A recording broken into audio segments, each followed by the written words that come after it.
Shonen Jump has so many incredible stories. Rurouni Kenshin being one of my all-time favorites. An amazing story with great side characters and an amazing protagonist, and having some of the best antagonists ever, like Shishio Makoto and Anishi. Rurouni Kenshin became such an influential story in the 90s and is loved by many to this day. Created by Nobuhiro Watsuki, it ran by 1994 and ended on 1999. Kenshin being a character that made mistakes on his past that he regrets, and he goes through trials and tribulations to becoming better, but also being forced back to his past. Rurouni Kenshin having such beautiful and amazing art and one of the best and satisfying endings ever. It sold more than 72 million copies worldwide, being not only influential but also inspiring stories like Gintama, also becoming one of the most iconic stories that would inspire many, but Watsuki would also inspire and help someone that is considered one of the best mangakas ever, and that is Ichiro Oda, the creator of One Piece.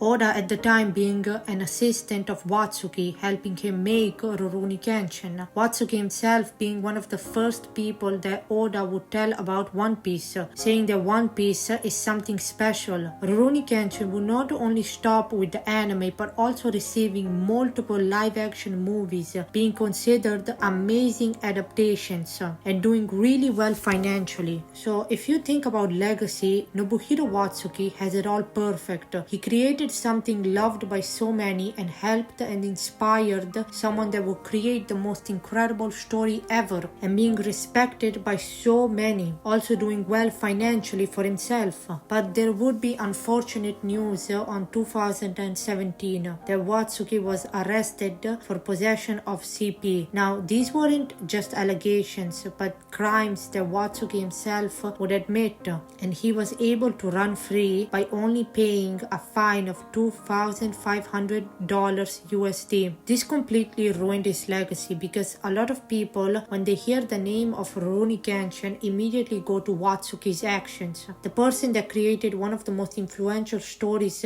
ever ruined everything by his actions. Now this also brings the question of separating the art from the artist, and I think that depends on the person, because knowing how much they enjoy the art they're consuming and if they can separate it from the author's actions. Now if you're wondering what Watsuki has been doing now, he's been continuing Rurouni Kenshin with some side stories but also creating a full series called Rurouni Kenshin Hokkaido Arc, being a sequel series to the original. I just find this to be such a tragedy that one of the most incredible stories ever told will always be tied down to such an awful thing.